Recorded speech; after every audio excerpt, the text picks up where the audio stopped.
பொருள் குறித்து அறிய வேண்டும் என்பதை யாரும் யோசிக்கவே இல்லை.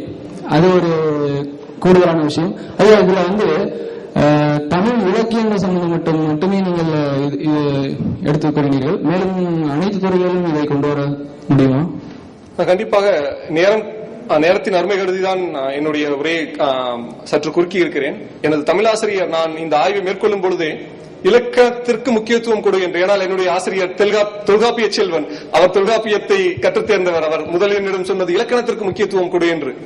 குறிப்பாக வேரல், சாரல், அங்கே நமக்கு எதுகை இருக்கிறது, அந்த எதுகையை அருமையாக காட்சிப்படுத்த முடியும். பிளாஷ் தொழில்நுட்பத்தின் கொண்டு வந்து மாணவர்களுக்கு அருமையாக காட்சிப்படுத்த முடியும். அதே போல் சற்று உயர்ந்த நிலையில் உள்ளுரை இறைச்சி என்பார்கள். அது இலக்கணத்தின் கொஞ்சம் உயர்ந்த நிலையில் பயன்படுத்தக்கூடிய ஒரு இலக்கிய உக்தி உள்ளுரை இறைச்சி. அது போன்ற விஷயங்களையும் நாம் இதில் எளிதில் காட்சிப்படுத்த முடியும். கண்டிப்பாக இலக்கணத்தையும் இதில் பயன்படுத்தலாம். ஐயா, மிக்க நன்றி. மிக்க நன்றி.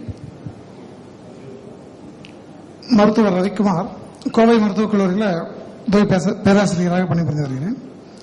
உங்களோட இதேதான் நான் தமிழ் மாணவர்களுக்கு கல்வி மூலமாக மருத்துவ கல்வியை பயன்படுத்துவதற்காக சில முயற்சிகள் செய்து வருகிறேன்.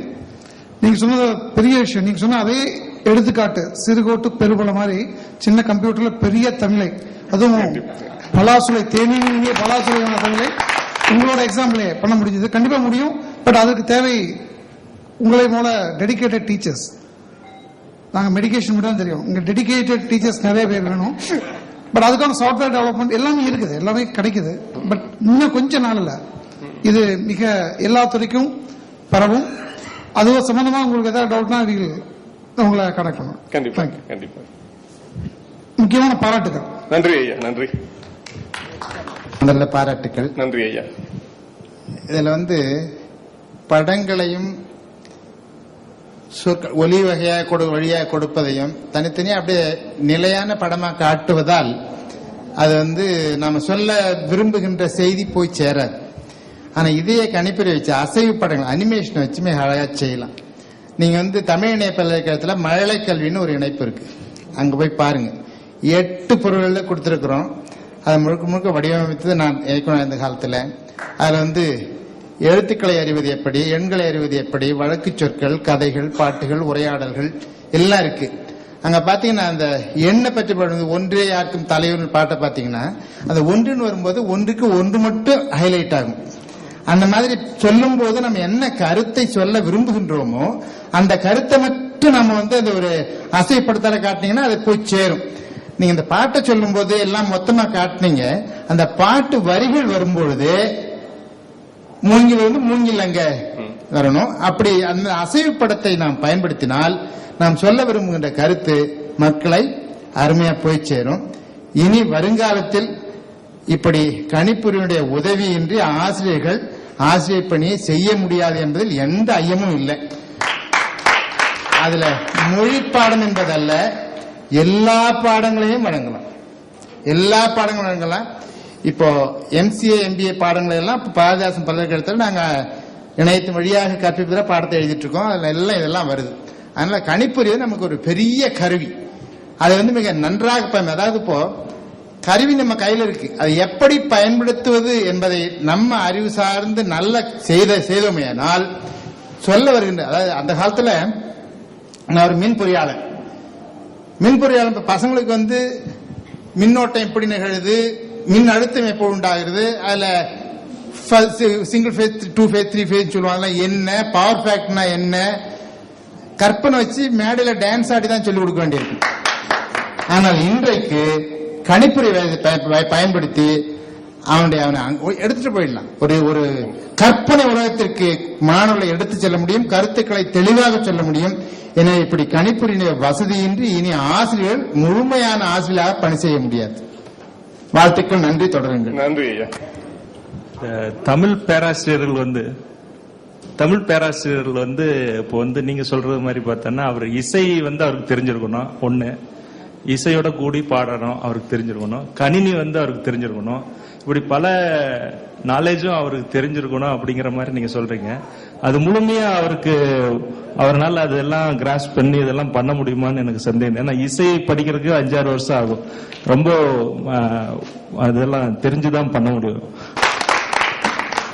ஐயா, உண்மையிலே நான் தமிழ் மட்டுமே கற்றவன்.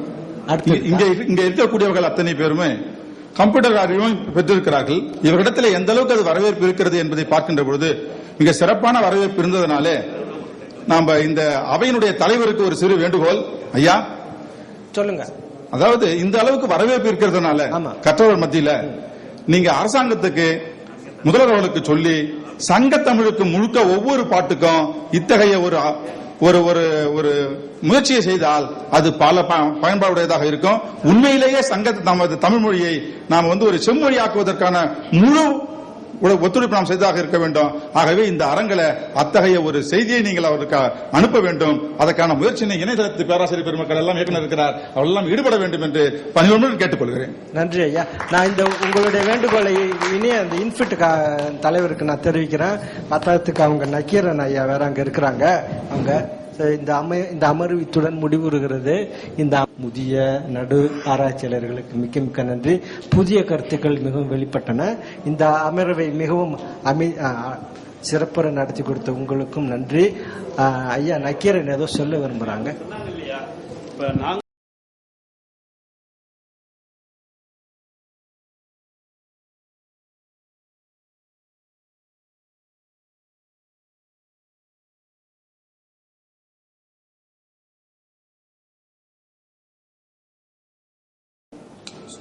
பாரதிதாசன் பல்கலைக்கழகம் திருச்சியில் பணியாற்றுகின்றார்.